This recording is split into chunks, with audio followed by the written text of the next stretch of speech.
Ready to go na yung unit ni Sir Joshua ng Candaba, Pampanga mga kabisyo. Nung pinasok sa baluarte natin, pinaka main concern yan. Sa likod mo tayo, mamaya ko pakita itong mga ginawa sa harapan. At naulan na. Yan, Sir Joshua, pakita ko lang muna unit mo.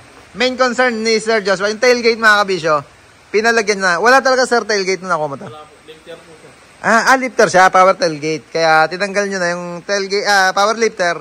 Pinalagyan na ng brand new na tailgate. Aluminum. Yung ginamit syempre natin dyan na bago. At pati yung mga lock niya, 304 na stainless mga kabisyo. Yung gilid, hindi mo na pinalagay yung cornering. Pipinturahan mo na yung frame. Yan. May mga cornering kasi ito mga kabisyo. Merong stainless dyan. At yung taillight niya, dating dalawahan lang. Ito lang siya. At ito lang siya.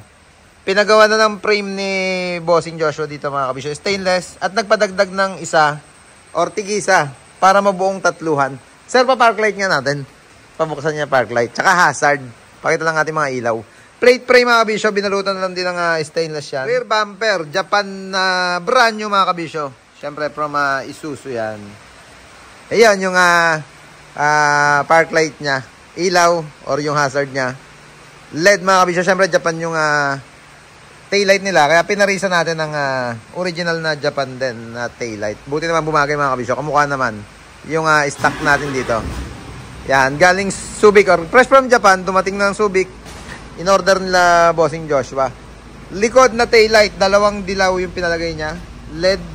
Sa gilid naman, super white. Isa, dalawa, tatlo, apat, lima. Tig-lima. Kabilaan.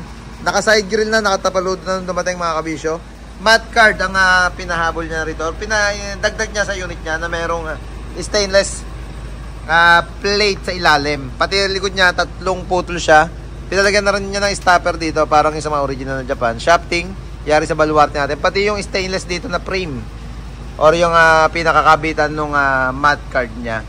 Meron din syempre yung stainless plate sa ilalim, backlight. Sa nakasakay was Sir Joshua. Sir, patesting nga natin backlight para bago kayong exit ma-check natin yung mga wiring. Hub cover. Yan. Pinagawa na sa baluarte natin, pinalagyan na rin ng stud cap. Gawa nung naka-hub cover yung harapan original. Naka-Alcoa Max na rin. At stud cap na lang din yung dinagdag do sa bandang harapan. Check lang natin yung backlight. Yan. Okay naman yung isa. Working. Sa kabila kaya. Sir, may ano kaya yung Transtron? May switch kaya? Pakibuksan mo nga rin. Yan. Yung Transtron voice warning or 8 tones. Pinalagyan na lang din Sir Joshua. Neutral mo naman, di neutral, tas preno. Naka-hazard pala. Yung tone nung Transtron voice warning sa hazard. Tanggalin mo na hazard. Preno muna. Preno. Yan. Ayun yung LED na brake light niya. Ganda din ang LED mga kabisyo. Ayun yung Transtron voice warning naman. Sir, signal nga kaliwa. Pati pag signal kaliwa, may naimik din. Kanan, pre. Yan, yung ganda sa Transtron voice warning natin or 8 tones. Pag gusto nyo rin magpakabit yan, tawag lang kayo sa number na naka-plus sa screen natin. Pati yung clearance light niya, pinalagyan ng Corona mga kabisyo. Yari sa baluarte natin. Ayan, yung Corona. Tapaludo. Fabricate sa baluarte din, stainless 304. Siyempre, matte card para uniform mula sa harap hanggang sa likod. Merong matte card na kulay blue, may tahing diamond. At yung stainless plate. Ito yung sinasabi kong original na Paman hub cover, meron na unit. Stud cap na lang yung hinabol sa harap or dinagdag dyan. Kaya nabanggit ko kanina, yung likod, pinagawan ni Sir Joshua ng hub cover. Ito pa, isang ginawa dyan mga kabisyo. Nung dumating yung unit, galing Japan siguro, naka-decorator bumper siya. Yung mahaba kagaya nung kay Hijacker. Kaya ako nasabi, putol yung pinto niyan mga kabisyo. Putol. Ayan, pinalagyan na lang din ng stainless dito, pinahabulan. 3 o 4 na stainless. Binendera na lang para tumugma doon sa mga hulman niya. Ayan yung stainless na in additional dyan. At yung lower step. Tama. Yung step cover at yung lower step. Naka-bumper naman nung dumating. Tala, medyo nag-fade daw yung kulay nung plastic Panaflex o nung acrylic.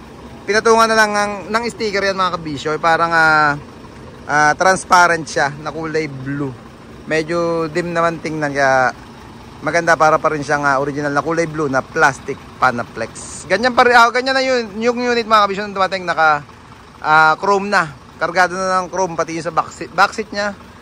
Weather strip, door handle, lower door, bumper nakaganyan na yan, corner panel, face panel, grills, wiper arm na stainless, chrome, grab bar, chrome, pati mga side mirror. Ito pa pala hinabol natin yan, nagpa-additional si Sir Joshua. Kulang kasi yung fender mirror niya nung dumating. Kaya ito na siya. Brand new Japan na naka-chrome na rin. Original siya naka-chrome na rin. Pati yung bracket ng side mirror yan. Stainless na rin. 3 feet. Sir, papitik nga ng 3 feet. Mga 2 pitik lang. Sound check natin. Yeah. Okay na, sir. Ganda rin ang tunog. Solid na solid din pagka 3 feet na jet Inoue ang gamit natin. All goods na, sir. Joshua from Candaba. Yun yung stock, nandyan pa rin, naka-stay pa rin mga kabisyo. Andy. Si Andy. Okay na lahat. Yung job order dito sa unit is Sir Joshua ng Candaba. Sir, shoutout muna si ma'am. Baka magalit si ma'am pag hindi mo na shoutout. Shoutout sa misis ko, si Ayin. Yan, si Madam Ayin. Laging nandito si Madam nung nung binibisita unit. Ngayon hindi sumama nung pull out na. Thank you sa inyo, Sir Joshua at Madam Ayin ng Candaba, Pampanga. Siyempre, sticker bibigyan natin yan. Para certified kabisyo, certified mabisyo, certified na hima sa baluarte natin. Unit ni Sir Joshua at ni Ma'am Ayin ng Candaba, Pampanga. Yeah, boy.